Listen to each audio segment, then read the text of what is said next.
Hi guys, Savannah here. I'm going to show you how to do this simple Sally from Night Before Christmas Halloween face paint tutorial. The only things that you're going to need are a face painting kit similar to this one. This one is wolf face paint that I got from sillyfarm.com. I'm not endorsed by them, so use what works for you. This works well for me. You'll also want to have some paint brushes. You just kind of need a few smaller detail brushes. You don't need a whole lot more than, I don't know, 2 even is probably enough. You also want to have a spray bottle for just spritzing some water. You want to have a cup of water. Mine's dirty, but this is what you want. And as well as a sponge, preferably a clean one. I have not washed mine yet, so sponge as well. And that's all that you need. So let's get started on how to do this face paint tutorial. To start, use your sponge and mist some water onto it. Then we're going to use the light blue and the white to combine them and make the perfect shade of blue for Sally. We're going to then put that all over our face and our neck. This is going to take you the longest because you're blending colors. If you have the right shade of light blue, it's much faster. But as you're blending, you have to continue to blend as you put it on your face, and you don't want to use too much and make it blotchy. And so this will be the most time-consuming part of the whole tutorial. It's not very long though. I'd say maximum 10 minutes. Also make sure to cover up the bottom of your earlobes as those will show. Now we're moving on to using just that light teal blue, and we're going to use it on our eyes. And also, because we're white, you want to add some definition to your face and neck. And then I went back over with some white to add a few little highlights. Now grab a brush and use a combination of the dark blue and that teal blue to create the stitch lines. Now, as a side note, you should make your stitch line just a little bit lower on your forehead, otherwise the wig will cover it up.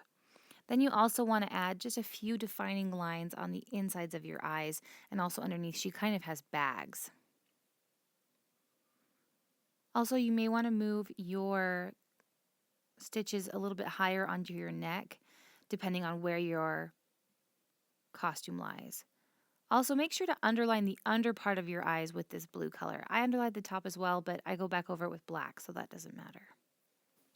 Now grab some white, and we're going to be adding highlights to our stitches and also to our stitch line. So you just want to leave a line of white and then make your stitch marks. It looks silly now, but I promise later it will look correct. Also, as a side note, please do not wear your costume as you put on your face paint or do your hair, especially if you use that spray paint, the colored spray paint. It stains the costume, so always wear a shirt that you will be changing out of. Also, a good rule of thumb when it comes to the stitches is to do 2 or 3 straight stitches and then the cross stitch. It's like 2 or 3, one line, then an X. 2 or 3, one line, then an X. We are now going to use some gray paint to make our stitches. And you want the white to still show somewhat. Don't cover it up completely, but you still want it to be highlighted. And just go over everything you've already done. So this part is pretty easy as you're following your own template.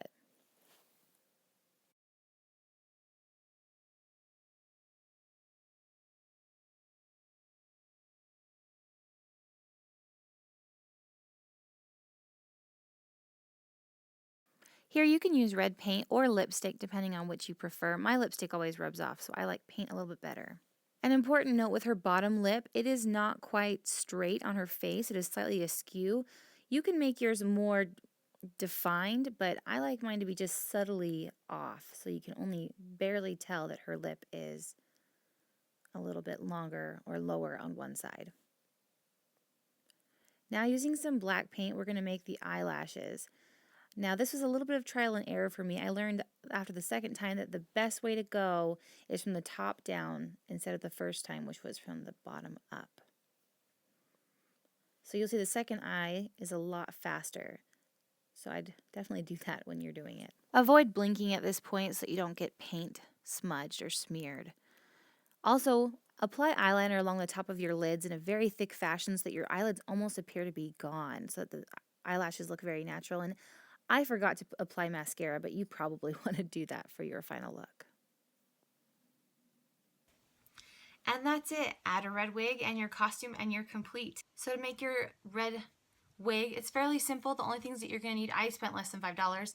I bought this red winter cap at Goodwill for $1. I bought this ball of yarn for I think $2.50, and then I bought a piece of felt, red felt, for another $1.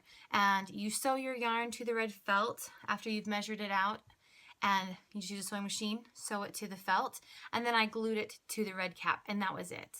Other than that, you want to have your Sally costume, so you can either make it by hand or, like me, you can buy one. This Sally costume, actually, I had to modify a little bit. It had a neck on it, like a turtleneck, and I didn't much like that, so I actually took mine off and sewed it up. One last thing about your costume, if you kind of want to plus it or make it look a little bit nicer than just a store-bought. What I bought was some 3D fabric paint, or puff paint as some people call it, and I bought it in black, and I actually put on the stitches or covered up the existing stitches to give them kind of a three-dimensional look and feel. Follow these steps and you're set to be Sally for Halloween. Thanks so much for watching. Be sure to like and subscribe for more. I'm also on Instagram, Facebook, and Twitter. Be sure to follow my art there.